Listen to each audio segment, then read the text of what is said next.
Good evening, Demon fans, and welcome back to the Demon Land podcast. My name is Andy, and today is a very sad day indeed. AFLX is no more. The D's will go down in history as one of three and, well, I guess four teams to take out one of those plastic trophies, and Bailey Fritsch will be forever remembered as one of the greats of the format and the only two-time AFLX trophy winner. Grapeviney is still away for work, so tonight I'm once again joined by a Demon blogger, author of The Great Depression, a great follow on Twitter under the handle of @DemonBlog, otherwise known as Super Mikado on demonland.com. Good evening, Super Mikado. Good evening, Andy, and it is a sad occasion. We should have a minute's silence to remember all the fun times that we had watching AFLX. Well, I actually did have fun watching it. It brought me closer to my kids, who only went there to play in the family area and not watch a second of the game. There you go. So next year they could have AFL family area. Yeah. And you'll get the same result. So what a sad day it is for the millions and billions of international people who were all set to fall in love with the game, and now have had that chance cruelly ripped away from them. So I think a minute's silence for them too. Be interesting to know how much the AFL actually spent on the AFLX, whether it's promotion or trying to get into the overseas markets, and all of that just to be thrown down the drain. And much. Well, I don't think, do they ever actually try and get into the overseas markets? That's the thing. It was all this, we're going to take this and we're going to show it to the international people and they're going to think it's awesome. And then did we airdrop DVDs into Bosnia-Herzegovina or something? Like I fail to see how that stated goal of creating international buzz actually happened. And now I notice they're talking about potentially playing it overseas at the end of a season instead of at Docklands at the start of a season, which will be presumably an awesome piss up for any expats in whatever city they play it in, and the locals will just go, Well, like most Aussies did. If locals weren't turning up to actual AFL games overseas, I can't imagine they'll turn up to AFLX. Well, it's got super goals. It does. So if anything's going to get your average man on the street in Shanghai to get involved, it's a super goal. That it is. If you'd like to join our program tonight to discuss any of the topics that Super Mikado and I talk about, give us a call, 03 9016 3666. That's 03 9016 3666. We love hearing from other Demonlanders and listeners to the podcast, so give us a call. You can also Skype us at Demonland31. If you're listening to this show live now, join us in the chat room, demonland.com/podcast. You can ask questions. Or just post a comment, and if we get a chance to look at it, we'll answer them. If you're listening to this show later on via SoundCloud on demonland.com or via the Apple or Android podcasting apps, be sure to subscribe to the podcast, and you can receive updates when a new show drops. Leave us a favourable review if you can. It does help people find us. We're also on Spotify, so you can get the show that way too. Go to demonland.com to find the links to your preferred method of listening. On social media, facebook.com/demonland31, Twitter @demonland, on Instagram @demonland31, or YouTube, just search for Demonland Podcasts and listen to some of the interviews we've conducted with current and past players and coaches. If you love talking about the D's 24/7 all year round, why not join up to demonland.com and you can chat with other D's fans about this club. And that's exactly what we're going to do tonight, Super Mikado. Wow. Okay. Wasn't the bloodbath that we were expecting. Someone in the Demonland post-match discussion thread said that it was just a standard late season game between a contender and a team just waiting for it to all be over. And I think, I don't know if I agree or disagree, many of us were expecting carnage, and that's probably exactly what a team that's waiting for it to be over would do. And I'm not saying that the team and its supporters aren't waiting for the season from hell to be over, but it wasn't the, stop, he's already dead mauling that many were anticipating. I did think Richmond was well down on their best. Justin Martin excluded, and wouldn't you hate to be the team that had the chance to draft him and let him go? Mm-hmm. I feel that I should be happy that we were still in the game at halftime, but there was really this sense that we were just setting the clock and waiting for it to count down on when Richmond was just going to run away from us.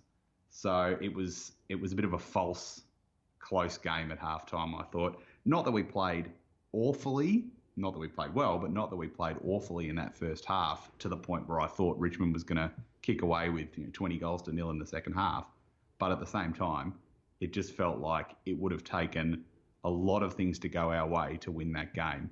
And I guess the game I was thinking of when I was there was that Essendon game, 2012, the first one we won in a colossal upset after about 10 straight losses, where the score was kept to about 60 to 55 or something like that, and Essendon botched about 5 clear goal scoring opportunities and sort of allowed us to get in it, and everything went our way and we got the win. That's the game in my head I was comparing it to, which is sad to be comparing it to a 0-10 or 0-11 season game. But I thought that's what we needed to win that game. And unfortunately for us, the rain came, and no one's worse in the wet than us. Put a little bit of water on the ground, and it's an absolute shambles. It's like having a Grand Prix in the wet. There's just people spinning off everywhere. And then Richmond they basically walked on water. It was like it was completely dry conditions. And whereas we tried to play like it was still completely dry conditions and totally winter water, as it were. So, look, it's one of those games where we didn't lose by enough to get angry, and we didn't get close enough that you get emotionally invested and get upset that we had victory snatched out of our hands. So I would personally agree 100% with that post, suggesting it was really just it's just a maintenance game, just to get us to the end of the season with whatever's remaining of our dignity intact, a season where no team has fortunately lost a game by 100 points. And to be honest, we haven't really even gone close since the Geelong game. So there is something to be taken from it. It's funny when they talk about giving Gold Coast priority picks, and they've still got a win and a ton more percentage than we had in 2012. So they might be a bad team, but there's certainly been a lot worse teams called Melbourne in the last 10 years. I don't think we were terrible in the first half. Some on Demerland were claiming that the Tigers were just in second gear, and I'm not convinced that that's the case, because they're still trying to maintain a top 4 spot and perhaps a home final. So they shouldn't be taking any team lightly, despite our relative positions on the ladder. Yeah, look, I did feel that they weren't going at full 100%, and I think it was almost just waiting for that moment where they were going to put the foot down and knock our block off. So, but I do think we played all right at the same time. But the problem was, I think we just had too many players, just fringe players in, and that's where we're at. The injury list is longer than your arm, so it's always going to happen when you're in that situation. But there was too many players who just, I'm not going to say didn't belong out there, but didn't belong out there in such large numbers. You're going to get away with having 2 or 3 or 4 of them in a team, but we probably had 7 or 8 the other day, and you're just not going to beat the best teams like that. So it was really just a case of getting through without being slaughtered, and we hope the same this week, especially given the opposition, and then get through to the end of the season, and let's all forget this ever happened. Yeah. Well, let's hope we can do that. Well, Grapevine and I have been saying that all year, that because of our injury list, we had so many players that are meant to be depth players, where if you have 1 or 2 of them to plug a hole here or there, it's fine. But when you got 7, 8, 9 of them in the team, you're not going to be able to compete with a team like Richmond, or any team for that matter. And our fringe players they're all, probably except for the exclusion of maybe Baker and somebody else, they're not players that we haven't seen before, or players that haven't played before. So there's not this growth in their career that's coming. They're sort of just, we know what we're going to get. Jay Kennedy Harris, I thought 50% of his game was really good and 50% of his game was really bad. And that's just comes together to say there's a player who we know he's not going to have a light year improvement if he stays on the list next year. We just know exactly what we're going to get. And I think that's what you get with all the players of that ilk, even the Corey Wagners, who I thought was actually quite good the other night. But we know the window of where his career is going to Yeah. be at. Whereas someone like Baker, hopefully in the future, and I thought he had some very encouraging signs, at least we can look forward to an improvement in him. But at the same time, if we end up next year with the same thing where we've got 6, 7 players in the team who have sort of reached what looks like the end of their development, we're going to be in similar trouble to what we're in now, and that's going to obviously have flow-on effects to the coaching question and a lot of other things as well. Just on JKH, this is arguably his last roll of the dice. These last couple of games, he was excluded from the team in the last couple of weeks when we were sort of saying, well, let's give him a go, at least see what he can do, unless maybe the club had already decided his fate. But he had 20 disposals, 10 kicks, 10 handballs, 8 contested possessions. He had 80% disposal efficiency. I think I agree with what you said. I don't think he was sensational, but he wasn't terrible. Better than most players have played on the wing this year. But that's not saying much on the year we've had. Yeah, you're not going to get that much improvement, and he's not going to raise the standard of the team that much. No. I actually think that he's probably the kind of player who, if he wants to, will go and make good money playing good football in the VFL or interstate or whatever in the future, because he has got the talent. But I just think that his impact and just there was a few sort of blind kicks and things like that, which he's certainly not on his own, because that's what most of our team do, totally blind kicks, that just said lack of poise, lack of composure. But at the same time, it depends where we go at the end of this year. If there's the number of players is an excessive amount of players that get delisted, you would say, fair enough, put him there for another year or retired. Put him there for another year and just tell him, you're going to be parked in the reserves, but if we need you, we'll need you, and give him another go, because he is at least going to be a solid player if required. But at this stage, you certainly wouldn't have him anywhere near your round 1 best 22. He wasn't in our finals team last year, was he? No. He was probably round to about the Geelong game, I would say, off the top of my head. He was definitely in the team that night. Yeah. He dropped out of the team later in the year. Yeah, I thought just going back to the first half, I thought for the most part our ball movement was a little bit better. The skills were a little bit better with the usual howlers. Switching was okay. We seemed to be able to defend, but it's the story of the year that we're just not able to maintain that. And when our intensities and skills and ability to run both ways, they just dropped off.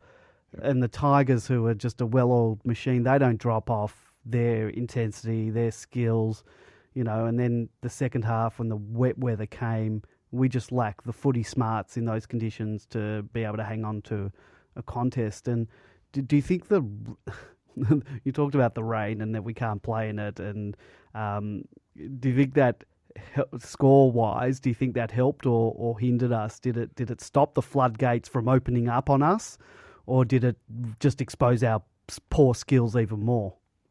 I reckon we probably would have lost by the same margin or a little bit more, but it certainly confirmed that Richmond was going to win the game when it started raining. I'm sort of a bit confused about why we went in with the team we did when we knew it was going to rain. Like, fair enough, on Thursday night, Tim Smith goes out.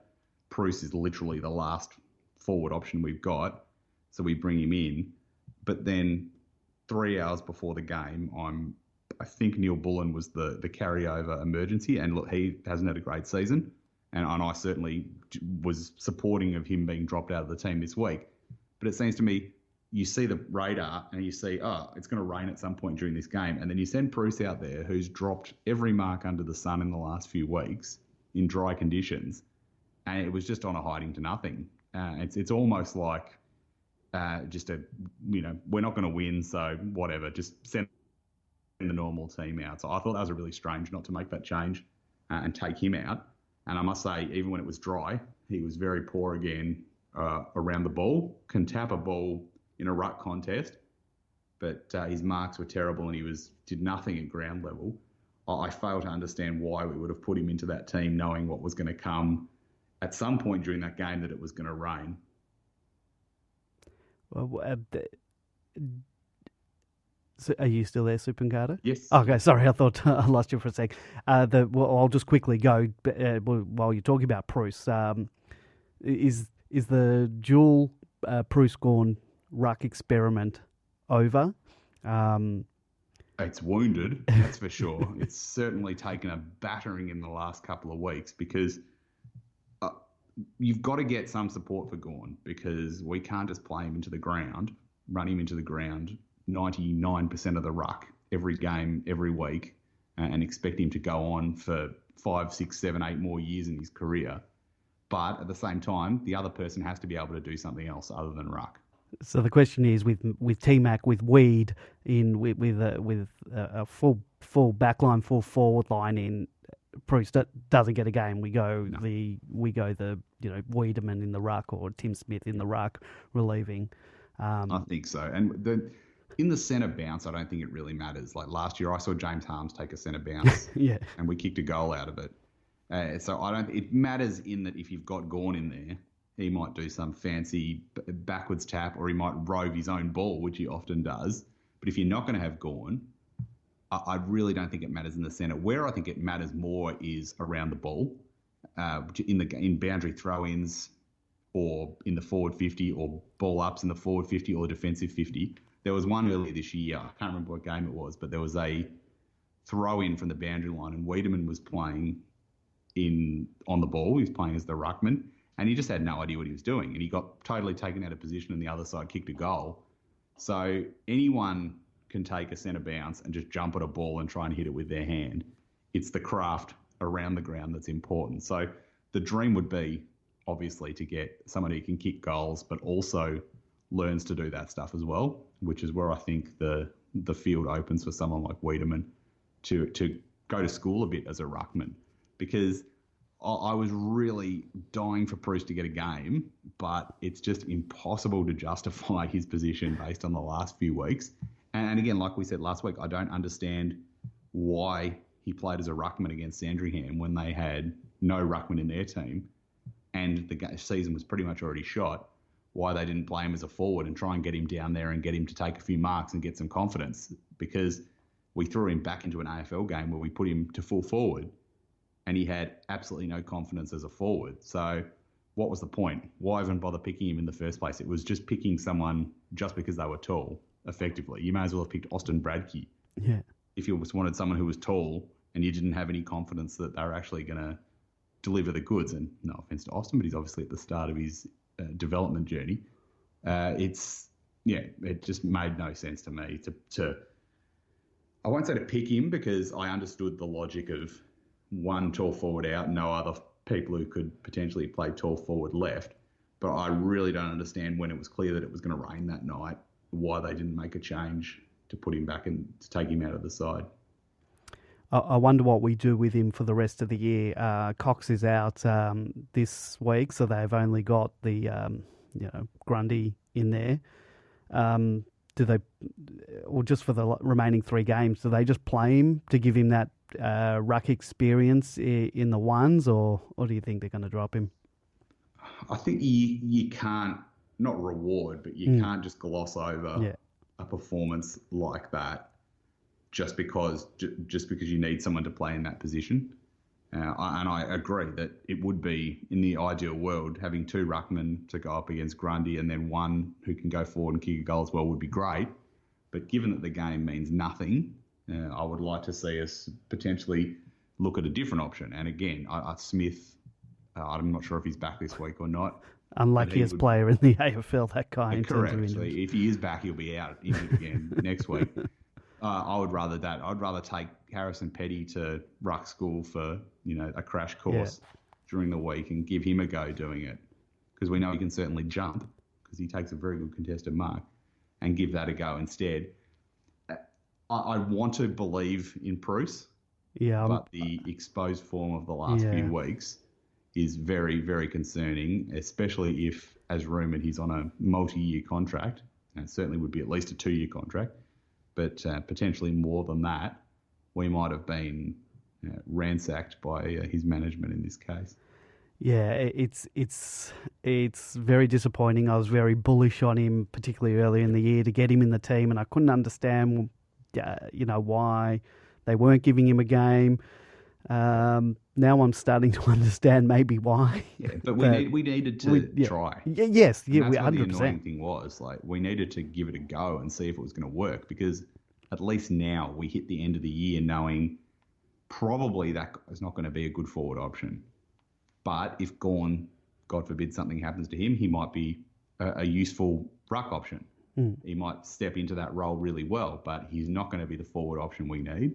So it gives them the chance to sit down and say, okay, are we going with McDonald and Wiedemann and then we build around that? Or do we need that third ruckman, or to need that third tall forward that's also a ruckman?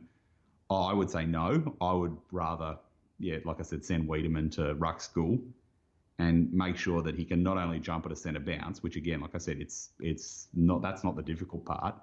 It's the when you go onto the ball around the ground, that's the difficult part. And I would rather see him learn to do that and add another string to his bow than try and force the three tall forwards when one of them can't mark a ball almost. Yeah. And certainly in the wet, he's not going to help. And I actually think he had less chance. Fortunately for him, he had less opportunities in the wet than he did in the dry, because there was one where it was bombed inside 50 and it was coming right down on his head in the wet, like the pouring rain in the third quarter. And I sort of involuntarily yelped when I saw what was coming, because it was like watching a car skidding out of the way. But he actually did quite well to bring it to ground and get out of it. But I was like, oh God, if this is an uncontested mark, I know he's going to drop this. So look, backup option, but we have had no sign in the last few weeks that he's going to be a forward that can kick us a decent amount of goals, the kind of goals we need in next year. So, there's still time to grow. He's still young. I think he's about the age Gawn was when Gawn began to really take the great leap forward. So I'm not writing him off, but at the same time, I am concerned if that's the idea for him to be one of our forwards. Yeah, I agree. The wet. We were trying to pick up the ball, and we either failed to do so or then just failed to boot it to advantage, whereas the Tigers played the wet game really well and kicked the ball off the ground to get the ball forward. Their Mosquito fleet certainly weren't hampered by the condition, and in that third quarter, when the rain came down, it was 5-1, I believe. Yes. And obviously that's game over. We were never going to come back from there. I'm not sure how much stock you put in this stat, but both captains, Viney and Jones, laid 0 tackles for the night. Is that a concern? Oh, I think so. You have to take them all. You'd have to sit down and watch their games individually. But we had, I think, 8 players who didn't have a tackle. Yep. Which is bizarre considering there was a whole quarter of that game that was played in slog. So I'm not singling them out necessarily amongst them, either of them. But I did the stats for my blog, and I think for the first 6 weeks of the season, for instance, we had 2 players in those 6 games that didn't have a tackle in a game. And then round 20, with one quarter of the game played in the wet, we had 8 players who had no tackles. So I don't know if that's more telling on a wider level. But yeah, it's a surprise to see Viney get none, because there have been times where he's had 14, 15 tackles in a game. So I don't know if we're being used as the Steve Hocking guinea pig for the reduction of tackling in footy. But he would have loved us the other night, because it was really played with not a skerrick of pressure this game, which is probably the only thing that really disappointed me about it, because otherwise I'm very accepting of what happened. It's that I'd just love to see us go out there and try and rip a team apart, even if we haven't got the skills, try and hit them hard. Of course, we're getting to the point of the season where we don't want people to get suspended, because it will carry over into the next season. This means you, Stephen May, if you're listening. After a whole year where literally May is the only person who's been suspended for the whole season, when we probably could have used a bit of grunt in the middle of the year. No doubt someone will do something outrageous either in the next few weeks and miss round 1 next year as well. But even just the legal stuff, I'd just love to see some niggles, some bumps, stuff like that. It just seems that we're just merrily going to our death at the moment. And everyone is just sort of content to get through to the end of the year, fans and players alike, and coaches alike. There's a good post put up on Demonland today by poster FR_AP Frap, the statistical tale of 2019, and he had something about the tackles from this week in particular. He said against Richmond, 14 players had less than one tackle. This was widely discussed. However, it wasn't from lack of effort. We had more tackle attempts than Richmond, but went at 25% efficiency. Is it poor technique, not strong enough, lazy, mentally checked out? Who knows? That's what he says. Good to hear the attempted tackles come back. The last person I heard to raise the attempted tackles was Mark Neeld when we lost to Gold Coast by about 10 goals. We were very good on the attempted tackles. Well, it's not a good stat, so perhaps they've got to get someone in there and practice some tackling in the off-season. Well, and it also doesn't help when the other side is just pinging it from one end to the other, untouched. The less stoppages you have and the less times the ball's in dispute, the less tackles you're going to have, which is where the AFL wants to go, obviously. And we were quite happy to do that by having no forward pressure and allowing the ball just to go bing to the other end of the ground.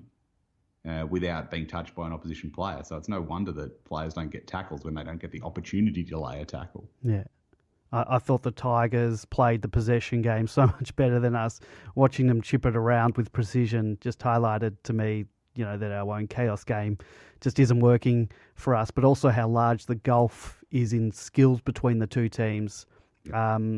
I thought there was glimpses of a bit more of a possession / that patient tempo game at some stages in the first half, but it's all a bit manic as we don't know when to go fast or when to go slow, and we just seem to change gears at exactly the wrong time. I think there's major issues with decision making and then the execution that has a lot to do with probably the confidence of the team being completely shot. Yeah, and I think again just people just trying to almost play it safe towards the end of the year, but by playing it safe, it's actually a bad thing because it's just get the ball as far away from me as possible and let someone else work it out.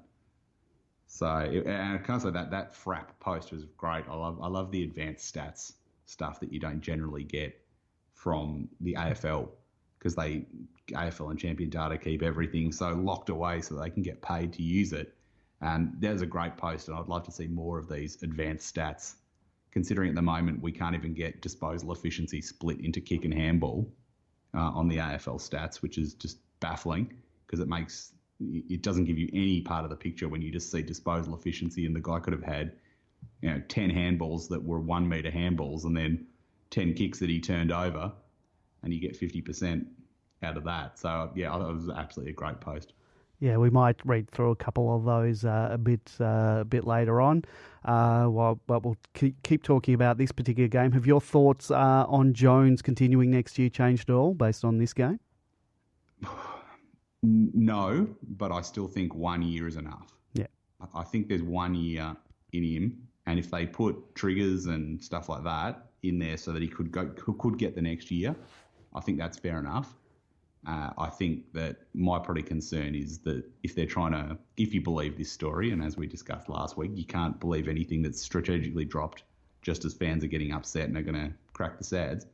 But if it is about money, I just can't believe that our salary cap is so crocked that we'd have to really try and go cheap unless we're either trying to encourage him to hit the road or if we've just blown our cap to shreds and we can't afford to give him what he wants, and we're going to have to almost fire sale out the most popular player of the era, which would be just absolutely ridiculous. But I think as long as Jones is understanding of where he's at, and that potentially he might not be in the best 22 by the last round of next year, I think there's definitely a year left in him. Look at that pass to Fritsch in the first quarter. That was beautiful, and that's why I've been dying for him to play more up the ground. I think that it seems to be like the retirement spot, putting Vince and then Lewis and then Jones into this defensive spot, and I don't think it's really what he's best suited to. I think he would actually be quite a good sort of half forward, and I think we lost out not trying that when Melksham was out. And I don't know if it's going to work now that Melksham's back, but I think that would definitely be an option because I think he has shown that he can kick a goal and he can set up a goal. And as I said, that Fritsch kick was absolutely beautiful. If we could see more of that, I think there would be a lot more people clamouring to get him another contract. Well, I was a few years ago sort of screaming for Vince to be put into the forward line as a forward, as a half forward, but they were sort of persisting with playing that the Luke Hodge sort of role across half back, and that sort of seems to be the popular position. Now, speaking of Fritsch, is there any doubt now that Fritsch is a forward? For the life of me, I don't know why they persisted with him in defence. I think it was probably out of need with Lever out last year. And I get that his disposal is great and they want that coming out of defence, but I think it proved that he has proved that the forward position, particularly in a year where all our forwards have struggled to impact the scoreboard, he is a forward. I think he had 10 marks, and as a medium-sized forward, that's mammoth. I would agree with that. And I think last year he was reasonably good in that defence, sort of wing defence role. But this year it hasn't really worked. And one of the stats in that post was about that he's actually cost us the most points from turnovers this year. So I think that what he's shown in the last few weeks, especially in a season where we've struggled to kick goals, he's someone who can get goals, and that's invaluable. It's funny that at the same time he started kicking them, Hunt has stopped kicking them. So I'm not sure if that's sort of Fritsch pushes Hunt out. I noticed Hunt was doing a lot of more in defence last week. So I'm wondering if they sort of are going to switch those two back again and put them the other way in the future. But I think, there's no doubt that Fritsch has got natural talents as a forward. And the way our forward line's gone, and especially considering Hannon has had such an interrupted year and came back and didn't really show anything, I think Fritsch jumps ahead of him definitely. And we're gonna have holes in that forward line that we need to fill as well. You got Melksham, obviously will be there round one next year. We've still got to address the forward pressure, and I'm hoping that we can find a small forward who's got that ability to put on the pressure and to contribute to the pressure, because we really need to start locking the ball down there instead of it flinging from one end to the other. But I think Fritsch has definitely got to be a forward to the start of next year. Speaking of impacting the scoreboard, I was impressed with Dunkley's set shot ability. Yes, two absolutely perfectly taken set shots. I think Dunkley, once he learns to get the ball, he'll be good. And it's not to say hasn't been impressive this week, because I thought he was very good in this game. But he's one of those players who, when they get the ball, they seem to know what to do with it. But at this stage of his career, given that he was playing under 18s about 6 weeks ago, he just needs to learn to get the ball and to get into the game more. So I've got quite good hopes for him next year. Yeah, and with a full pre-season under his belt as well, with an AFL team, Exactly. Yeah, there's no doubt in the world he'll get another contract for next year. Yeah, you'd think so. I was impressed with Petty's marking, not so much in his set shot ability, sort of had the accuracy of a stormtrooper. And I appreciate that he is a backman who, out of necessity, has had to swing forward in the absence of T-Mac and Weed. And he's certainly been more effective in the forward line than Weed this year, but he really needs to work on those set shots. The marks are great, though. Yeah, that's what we've really lacked this year. Someone who runs at the ball and takes a contested mark in the forward line.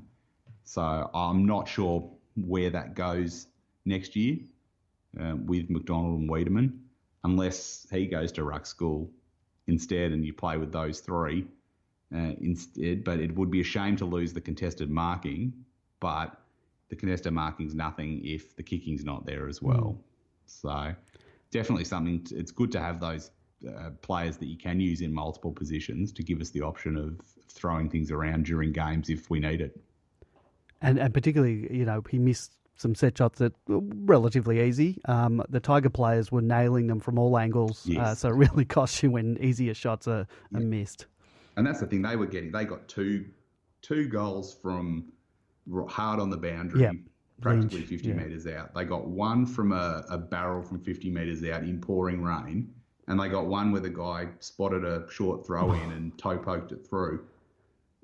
There's 4 goals, and it's not to say we would have got 4 goals closer if any of those hadn't been kicked, because I think Richmond still had more than enough to fix us up. But they're the kind of goals that you need to get. Like good teams need to get that. You can't rely on set shots. And I feel this year, and I would love to see if Frapp is listening, if anywhere in the champion data there is a comparison of how many opportunities via the set shot we've had versus everyone else, or percentage of scoring opportunities via the set shot, because it seems we're really relying heavily on that this year rather than making goals out of nowhere, which is what good teams have to do. He must have that type of statistic, because he did talk about some of the accuracy of some of our players and where they were accurate from and where they've missed from. That you were talking about that short throw-in that resulted in the Tigers' goal. Why can't the boundary throw-ins be recalled? If they can recall the centre bounces, which I think they've sort of eased up on actually recalling them, because some of them they just let go. But surely those type of throw-ins should be recalled if you're going to do the centre ones, you should do those ones. Personally, I would do none of them. I'd just let it go. Yeah. And just whatever happens. Probably I would throw the ball up all the time in the middle anyway instead of bouncing it. But yes, if you are going to do one, you may as well do the other. But I guess it's how do you judge? Did the players, if the players both run to it, what's a bad throw-in? And it's funny, Bruce has come a long way since that goal he got against Sydney earlier in the year, where he took advantage of exactly the same situation, grabbed the ball and snapped an absolute corker from the pocket. And now here we are, sort of 4 months later, and he's on the end of it. And at that time we were thinking, whoa, this guy's going to kick us some goals. And now, unfortunately, 4 months later, we're saying, well, this guy's not going to kick us goals, and he's the one copping those surprise throw-in goals. Well, not scoring them. That throw-in was significantly short. I don't think any ruckman. I think Max would have been in the same situation. I don't think would have been anything that Max would have done differently at drop forward, and the Richmond guy was just a little bit quicker. It's a shame. It's a shame you can't. Someone else could just jump on it when it landed on the ground. Yeah. And no one was expecting it. You're not sort of expecting that. And it was very smart by the Richmond player. And again, that's the kind of goal out of nowhere that is just so important. And we do it sometimes. Look at the Lewis one where he sort of worked himself to the line and did the half low-speed bicycle kick, the Jacko tribute. That was a goal out of nowhere. So it does happen to us, but at the same time, it just doesn't happen often enough. How far was your heart in your throat when Lever hobbled off the ground? I was kind of just like, this just would be so typical. I just didn't even think that it could be... I thought it could be a long-term thing, but at the same time, I was like, this is just so typical of our season that I was almost laughing about it. So fortunately... The laughter can continue because he only rolled his ankle rather than doing anything terrible. But at the time, it was just like, what else can go wrong? Even when we're having a bruise-free run to the end of the year where no one's laying a tackle, we've still got players getting injured. Because it sort of looked like that, what happened last time, innocuous type of thing. Didn't look bad. It looked a bit more lower leggy, and I know it's easy to say that in hindsight when we know it was, but it had more, I don't know, it had more ankle limp than straight leg knee limp. Yeah, like he had last time. I was just quickly saw a replay on the screen, so I just in my head it was ACL. He's going to miss now. Going to miss the whole of next year. And just thinking about Demonland melting down in terms of the two first round picks and all that. We later learned your advertising budget shooting up to the GDP of a small country from so many people logging on at the same time. We later learned that it was his ankle, and like we do with all injuries that occurred mid game, he comes straight back on the ground. Yes, because there was so much to lose in that game. If our percentage goes any lower, well, we won't move anywhere on the ladder. You can almost write the script to how this is going to go down now.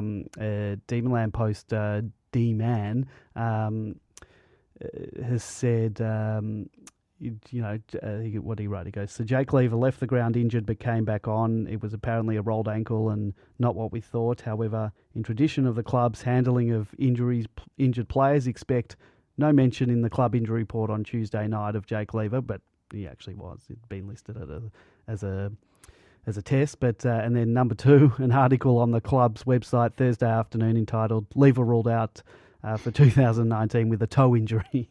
Yep. Amputation. I was expecting Stephen May somewhere in the ground to lean forward and see what was happening and fall off his seat as well and break his leg or something like that. That's the thing about these games at the end of the season. It's like, don't anyone get suspended, don't anyone get injured. I remember that last round that we played against North in, I'll say 2014.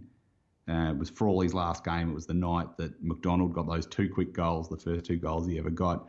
Gawn did pretty much the same thing as Lever did the other night, and I did think he'd done his knee.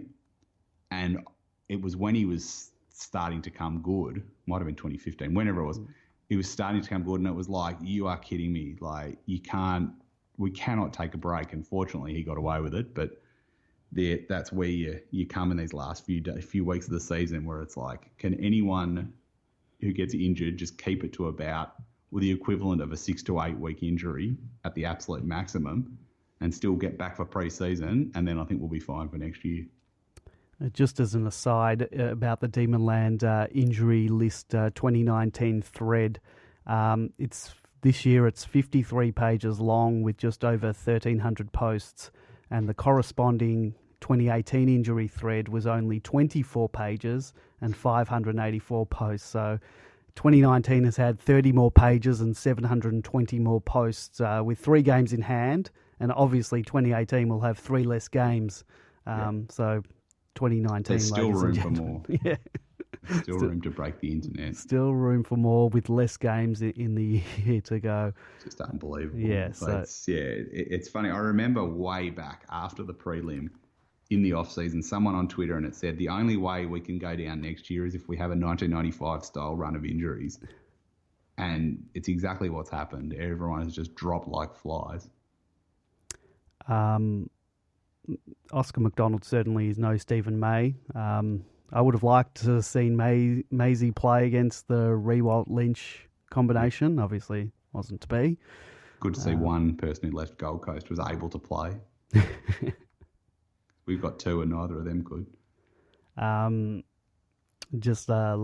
Lastly, in my notes is just on the umpiring that I thought in the first half it was subpar, particularly in terms of us.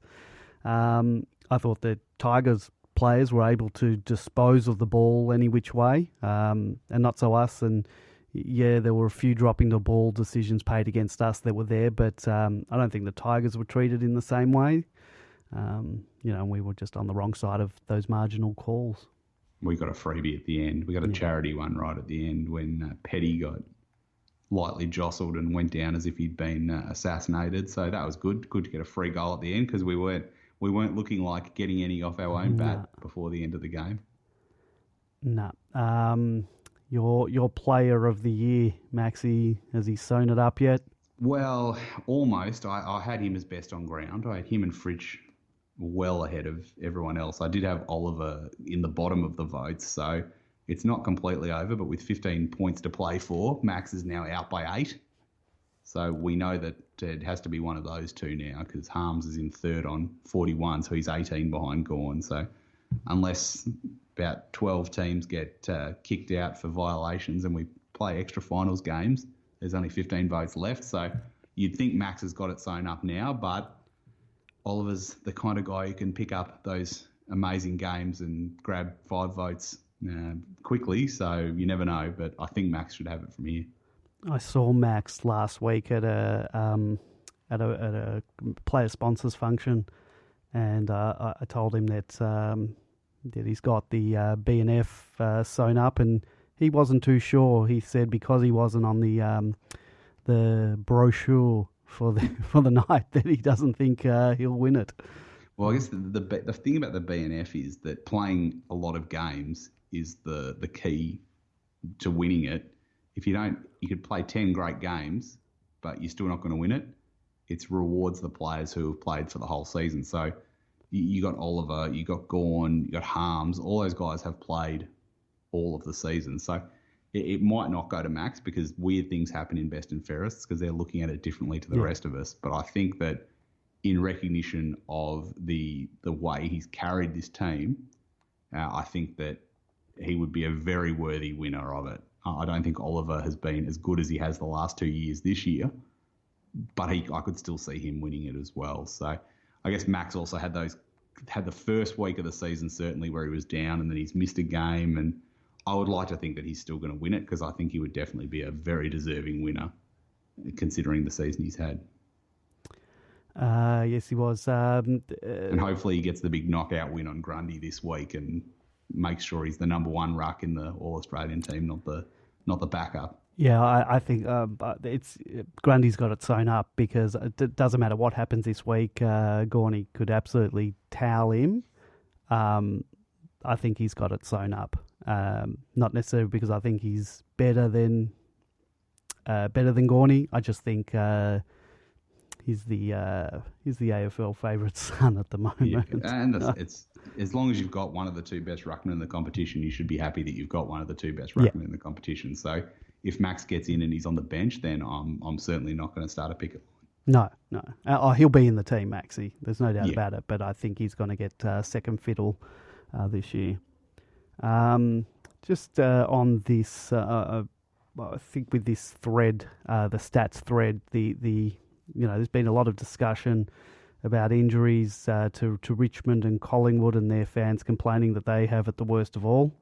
And Frapp has said that the data says that we have averaged 6.5 best 22 players missing over the first 19 rounds of the season.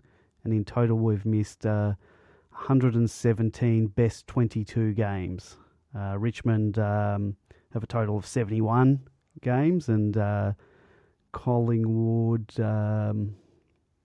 Richmond have 92 games, in total, and Collingwood 71. Look, I think that there isn't an injuries argument. I think we've had a good enough team long enough that we probably should have done better, but at the same time, we have gone close so many times this year that we're not a finals team, but we could have been a 12th place team or an 11th place team. Like it needn't look so grim as it does now. I think we're probably the one of the better 17th place teams you're ever going to see. But at the same time, we're still a 17th place team because we can't win games. So there's plenty to look forward to at the start of next year. But I think we'll all go into it worried about which way it's going to go. It's not an instant return where you say, bang, we're going to be straight back into contention. We could very well be. But I certainly will go in with, covering my eyes and hoping for the best because I'm not 100% convinced we're going to bounce back, but I'm hoping we will.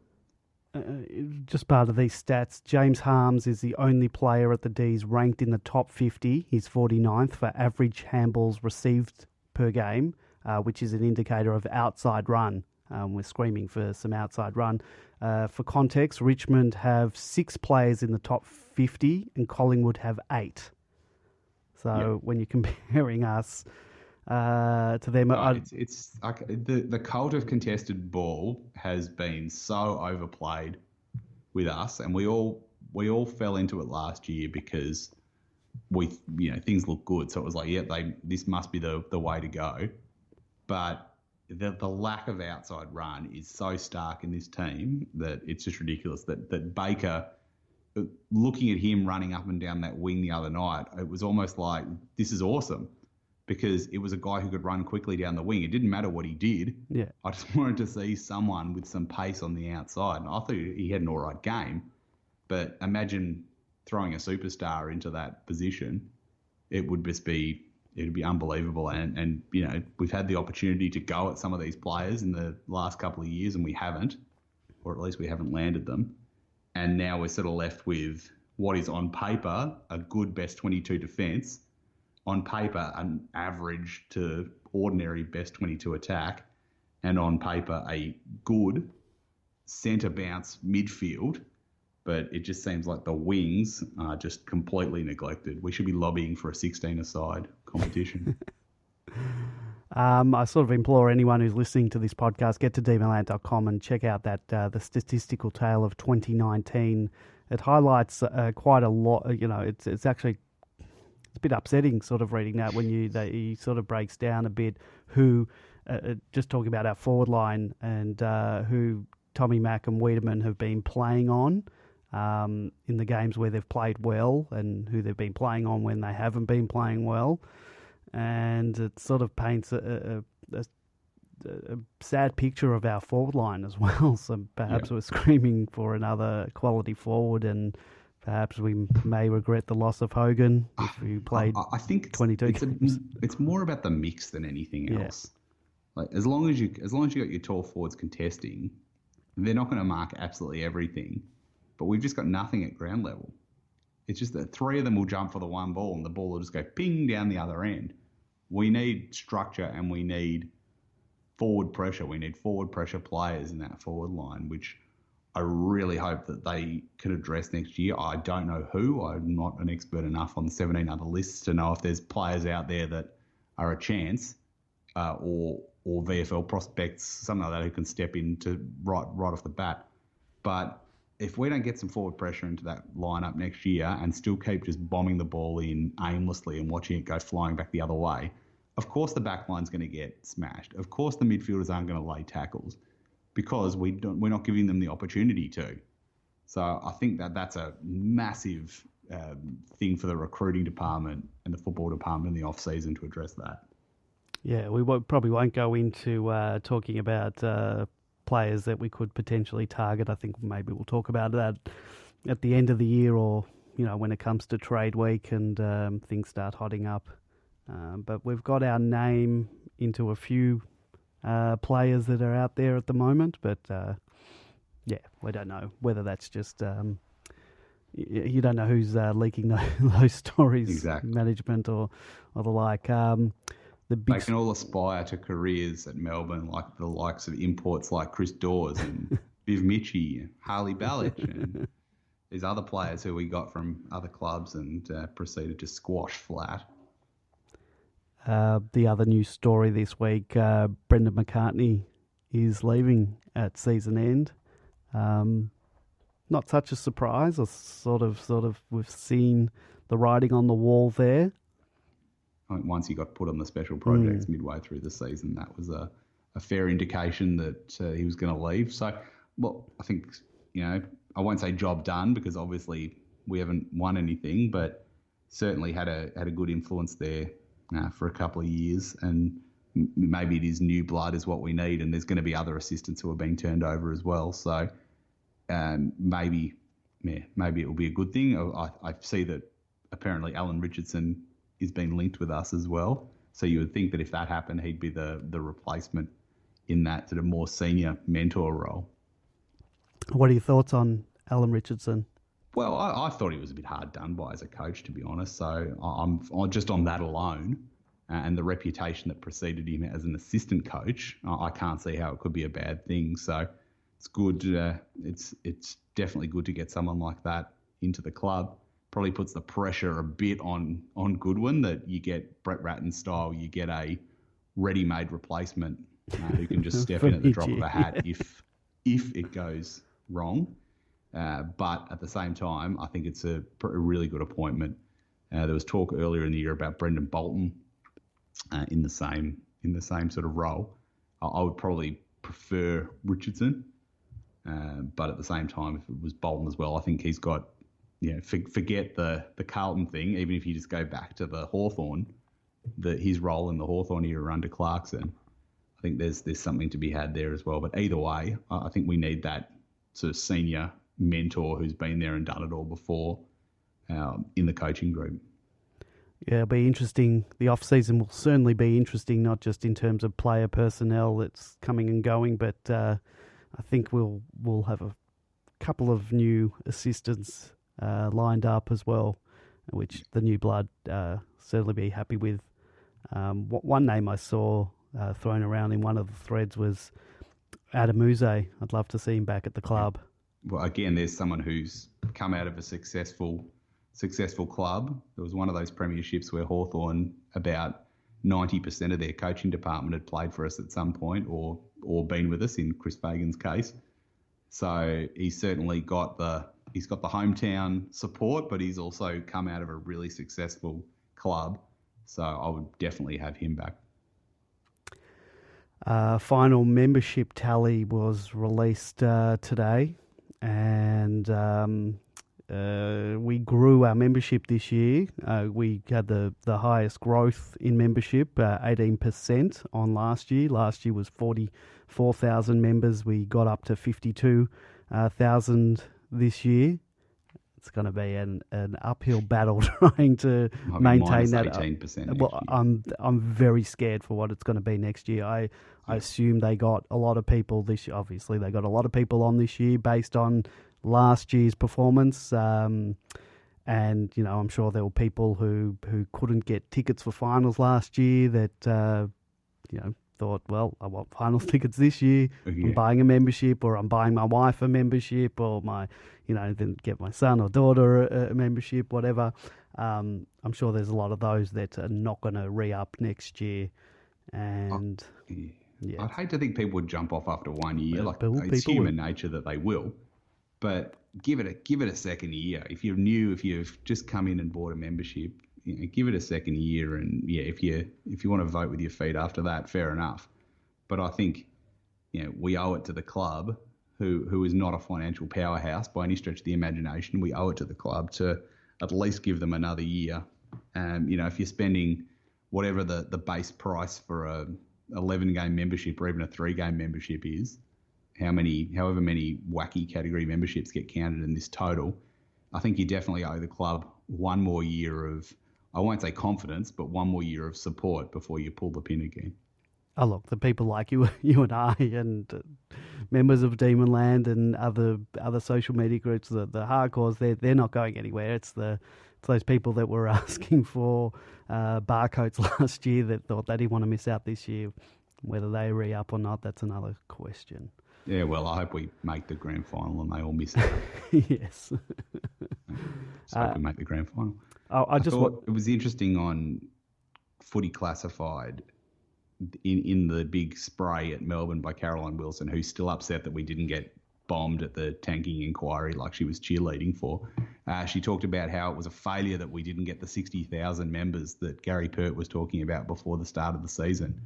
And then the numbers come out and we actually had the biggest jump of any team in the competition. So I'm not entirely sure how that can be spun into being a bad thing. Obviously, we would have preferred to get 60,000 members, and we probably would have got a few thousand more. We probably wouldn't have got to 60, but we probably would have got a few thousand more if we'd performed better during the year. Yeah, but it's still a fantastic jump, and it's still going to put much needed money into the club's coffers. So how about we just hold on till next year when it goes down by 18% before laying the boots in. Yeah, it'll be interesting to see what it does go down to. I'm sure if we had won a few more early on, we probably would have had at least 3,000 to 5,000 more. But maybe that's being optimistic. But I'm just looking at the list again, and I did make a mistake. The biggest jump was 19.3% by the Giants from 24,000 to 30,000. But I'm sure there's a lot of giveaway ones there. Yeah. Whereas the Gold Coast Suns are keeping it real by just coming out with a crap total. They're not just giving them away to all, or maybe they are, and they've still got a crap total. I'm telling you, I was on the Gold Coast during the school holidays, and there was a game on the Gold Coast, and you would not have known there was a game on the Gold Coast. There's no marketing or anything around. You wouldn't even know they had a team up on the Gold Coast. Well, they wouldn't even have their own media market or anything, would they? It'd all just be the Brisbane media market as well. Yeah. So no wonder they get lost in the shuffle. It's not like you have, I'm not saying put a team in Canberra, but if you had a team in Canberra, the people there would be watching Canberra dedicated TV shows. I know there'd be Gold Coast papers, but they'd be reading Canberra dedicated papers, whereas this one is just kind of lost in the shuffle of Queensland, and especially in a season like this where after 10 years, Brisbane have finally come good to a spectacular fashion, that, it's no wonder that the Gold Coast gets forgotten about. Yeah, Brisbane, that's just, that makes me... Yeah. How rude will it be if it goes, there's 4 years and there's like fairy tale flag, we lose a prelim, fairy tale flag. Yeah, it's a possibility. St Kilda will probably come back and win one next year. Yeah, or God forbid, Carlton. Yeah. I can't take St Kilda. I just cannot take... If St Kilda wins a flag, and this is not anything against St Kilda, it's more just what it says about us. We'll be all alone. It'll be us and like Fremantle fans in the Football Hall of Misery. The long-suffering from 1995 Fremantle Exactly. fans. So, we'll just be all alone. There'll be happy Bulldogs fans, happy Sydney fans, technically happy Fitzroy fans. We don't want happy St Kilda fans as well. No, definitely not. I didn't see any of the Casey game this week. Didn't look like a good result for us. No, I think they only had 9 AFL-listed players in the team, so I'm not surprised. That's correct. And just looking at the stats, there's nothing that's jumping out at me for any recalls, except for Marty Hoare, 30 kicks. But he, I don't know why he didn't play anyway. Because the moment Jetta went out, he was at his best this year, Hoare, when he was effectively playing the Jetta role. Exactly. So it's bizarre why they didn't pick him in the first place. And I didn't really even think about it until Saturday night. Like Thursday night, the team came out and I was like, eh. And then I'm sitting there Saturday night going, why didn't we pick Marty Hoare? Because, like I said, I think this year he went down a bit when Jetta came back because he was playing that role.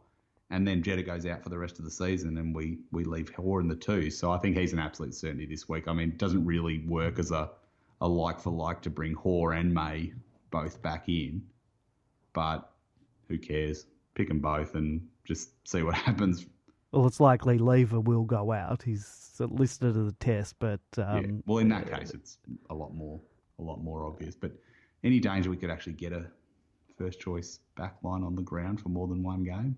Well, we don't have a forward line at the moment, and our back line all year has been sort of injury-riddled, one in, one out, one in, one out. I thought Hibberd was very good. I thought that was his best game. Yeah, he's had a pretty down year this year, Hibberd, in terms of the last couple of years for us. So I thought he had a really good game, relatively speaking, the other night. So that was positive. And yes, Hoare and May for me absolute certainties in this team, and McDonald unfortunately an absolute certainty to go out. And then just who the other person is as we discussed. Do they stick with Bruce and just hope for the best, or do they take him out as well? Someone said, would you try Omac as a forward, or not even go down that? Apparently he played his juniors as a forward. I don't know how successful. If it wasn't for Petty, I almost would just for the Hail Mary. Well, I think at this stage, there's more in the tank for Petty to keep playing down there for another 3 weeks, and to work on as a forward so that he's a good option to do that next year, than McDonald, who it could work, you never know. But at the same time, I can't see it happening. I just don't think he's got the body, the presence to make a difference in the forward line. But who knows? That's probably what I would have said about Tom, all those years ago. And he went down and kicked a couple of goals, and he's done quite well from there. George on the outer in the chat room has said, of all of our injuries, he's only counted 3 soft tissue injuries for the season. All the injuries have been collisions or breaks. Good news for Dave Misson. He'll be pumping the air. And you all get stuffed. I'm looking at the injury list, and I'm not seeing Tim Smith's name on the injury list. Obviously missed the game, but usually they put them on if they miss the game to say test. Like he's not on there, so I'm not sure if that's an omission by AFL.com. Maybe they just didn't have enough space. Unless because Melbourne did send out something. I had the app open before, the Melbourne app. Just let me check if he's on there. He's not on the Melbourne injury list either. Oh, there you go. Well, maybe he's whatever. Well, I can't remember what he did to himself out of the St Kilda game, but he might be a chance to come back as well. Yeah. So, yeah, it's definitely Hoare and May if May's fit. I know they in their injury update they said he was going to be tested, but they were saying they were pretty confident that he was going to play. So maybe throw in Smith as well. Now, Collingwood supporters are banging on that they've got injuries galore, and looking at their injury list, they do.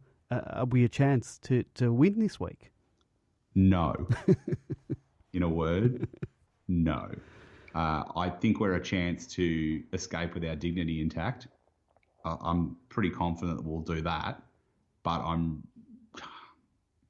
stranger things have happened, but I just can't see it happening. I know they've been in poor form, and then they just, whacked the Gold Coast last week because that's what teams do, except for us. Except for us, we nearly except lost for us.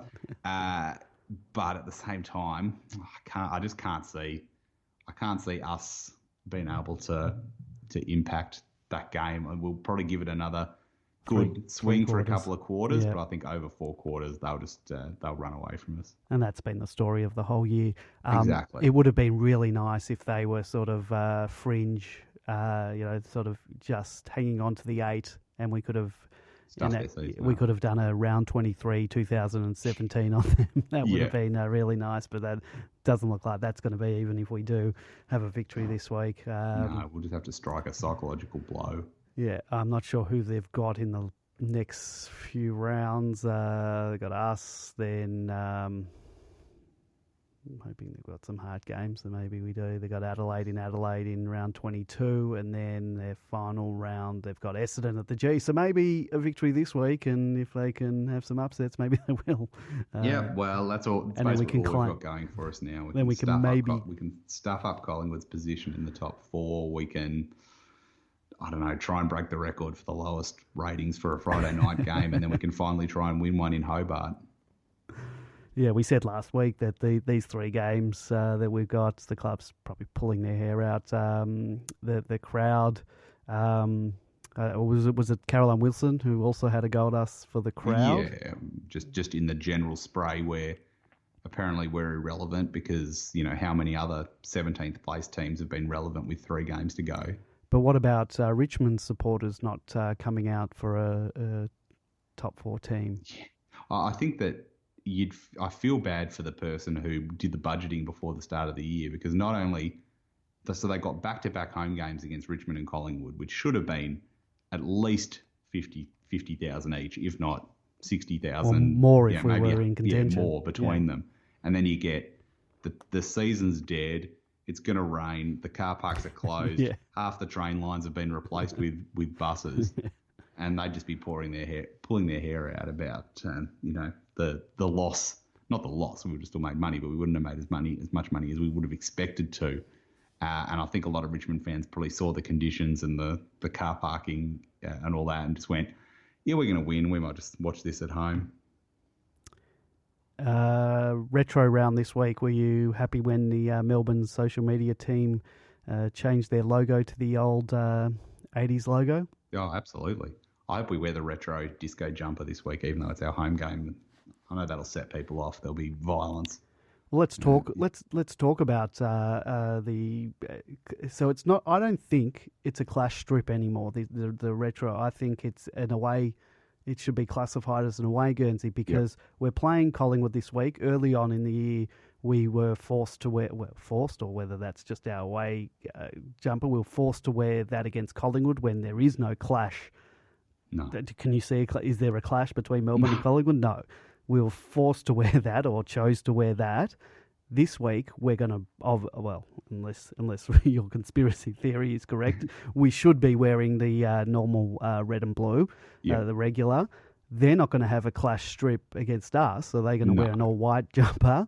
So where's the clash? So they want. I think it is officially an away Guernsey rather than a clash strip, because even against Brisbane, which I don't think there's a clash, actually us wearing the light blue against them, it makes a more of a clash with their maroon as well. So, I think it's safe to say that good. There should be more of it. Yeah, I know you're a big fan. I actually like. I think it's one of our better away clash Guernseys. It's the best clash jumper we've ever had, but that's not saying much because we've had some absolute shockers.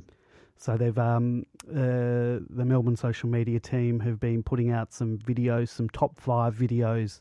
They had Harmsy giving his top 5 retro stuff the other day, and I'm not sure if you got to see the Nathan Jones top 5 that was released this afternoon. No, I've only seen the Harms one. Oh, you got to see it. Anyone who wants some free softcore porn.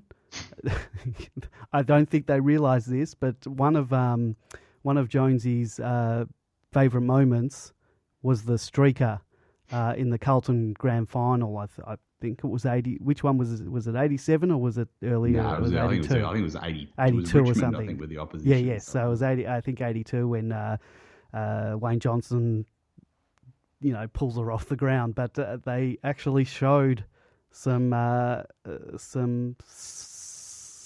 side knockers. boob and bush in this video that they've released on social media, and I'm not sure that was vetted by anyone because... And obviously Nathan Jones's top moments don't have to have actually occurred while he was alive. He actually said that. He said, I'm not sure I was even born for this one, but I've seen it in highlights packages. Yeah, but where else are you going to get some free nudity? Yeah, so anyone who's interested in free nudity, go to the Melbourne social media team. Onto that video immediately after the conclusion of the Demonland podcast. So there you go. Retro round. Should have more of it. If you were doing a top 5, and I won't put you on the spot entirely now, but let's just confine it to your supporting years. What would some of the highlights of the 5 be? Well, definitely mine, Djakovic against North Melbourne, particularly the scissor kick. That's a favourite of mine. I'll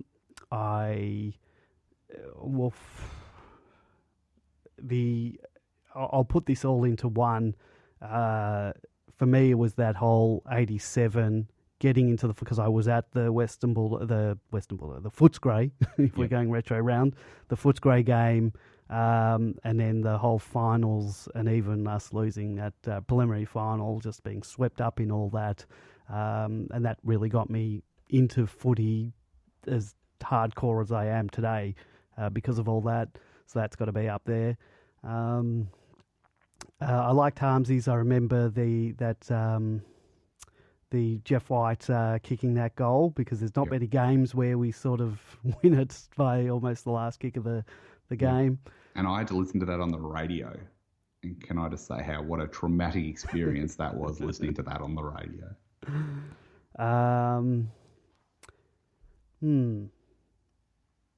I'll even last year I went over to Perth for both games, but the first week that was a fantastic experience, sitting with feral West Coast Eagles supporters and winning the game over there and making the finals. That, to me, that was an absolute highlight, particularly because of where I was. Yeah, absolutely. No, that would be. It's those away games where we pull off the great wins. I was there when we beat Sydney in 2006 when we were 0-3. And Jared Rivers got the worst 50-metre penalty of all time against him, and I thought we were going to lose because of that. And I think it was Uze. It was either Uze or Travis Johnston kicked a goal with barely any time left for us to win. And that was a great experience. I'm not sure to qualify for the top 5, but maybe the top 50. So what are some of yours? Well, I'd have to go with the 89 elimination final, because that was the first game I ever went to. So that's what kicked off this lifestyle of misery.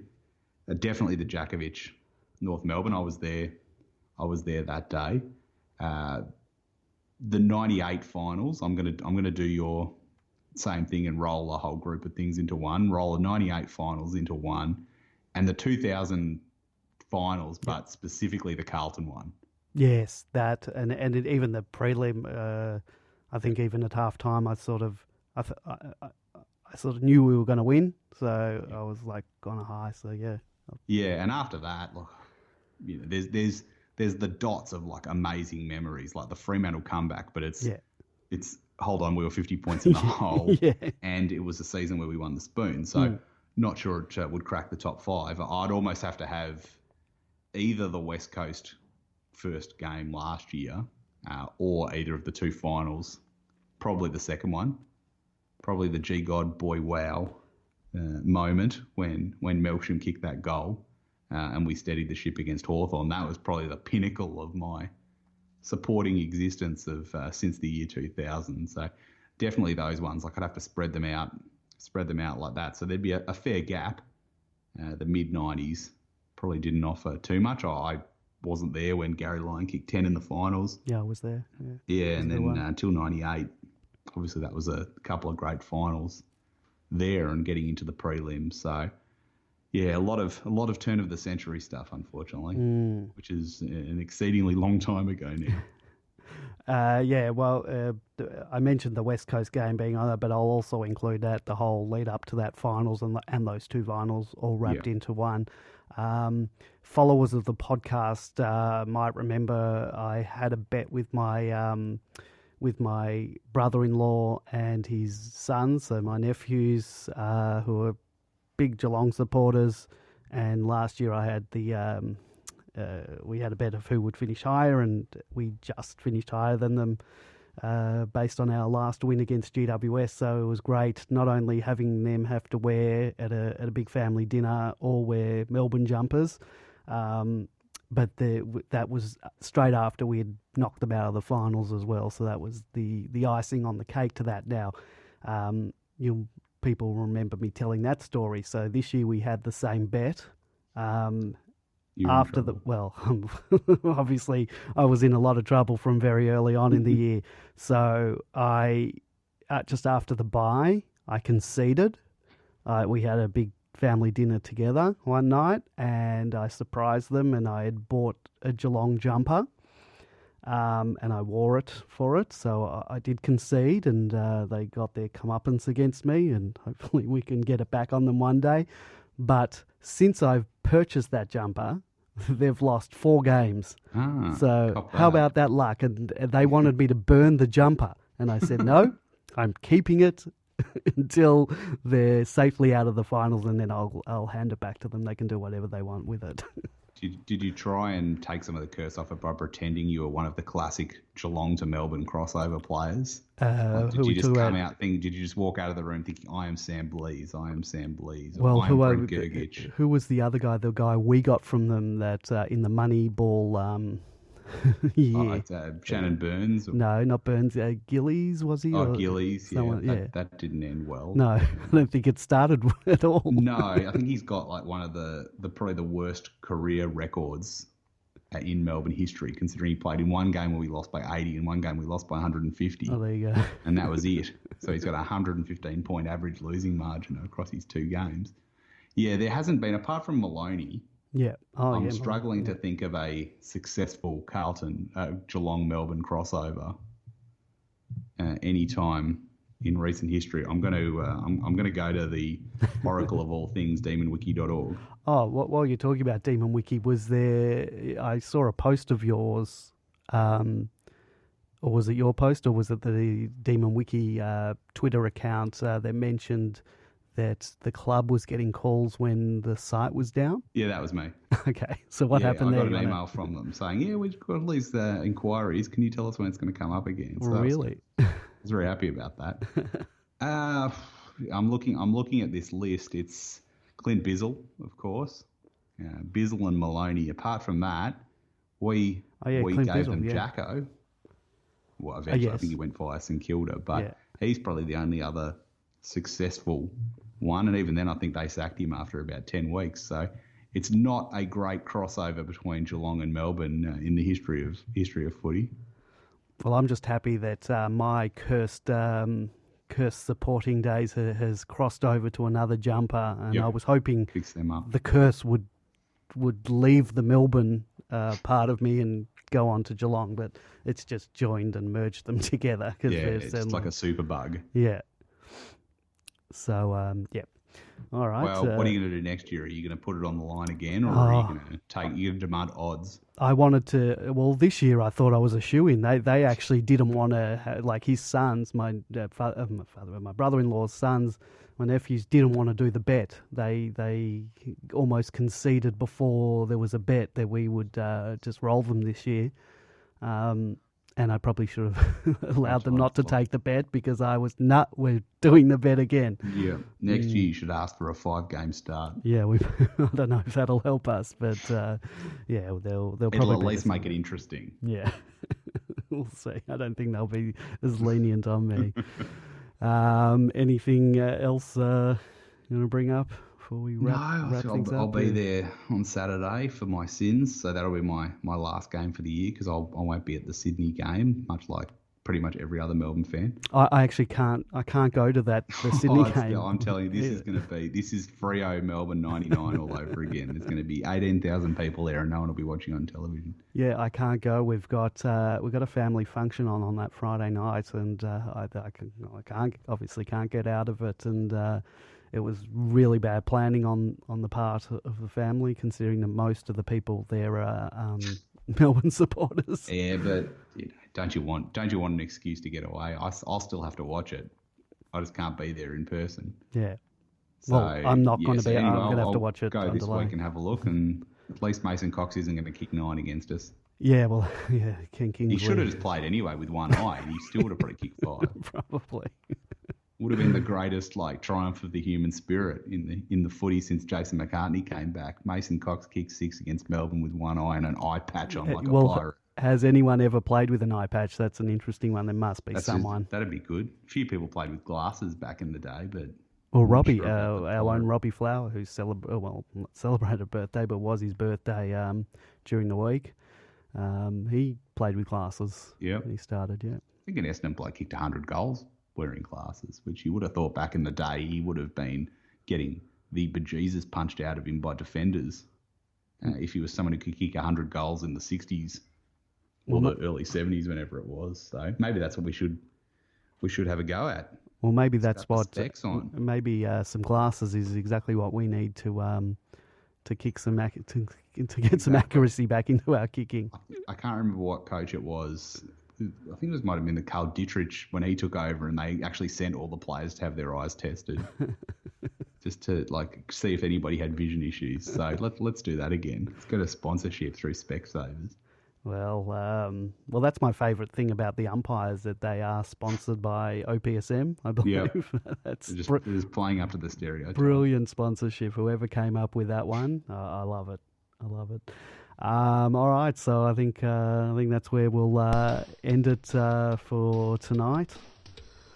Hopefully. Well, I think most of us just want this year to end. I'm really looking forward to trade week and that circus when we'll probably feature quite heavily. Yeah. And then that'll kick off about 20 minutes after the final siren of the grand final. It's already started, so get on to demonland.com to check out the... Well, it's almost time to start the trading threads, but... they've almost started on their own. Yeah, they have. The main board is just names of players in threads. Yeah, that it is. All right, we'll be back next week. I'm not sure if you're going to be back. I don't know what your availability is. You are most welcome to join Grapeviney when he returns and us, depending on your availability. But we'll chat during the week about that. Right. Well, thank you very much for having me this week. All right, not a problem. All right, we'll be back next week. And yes, go D's.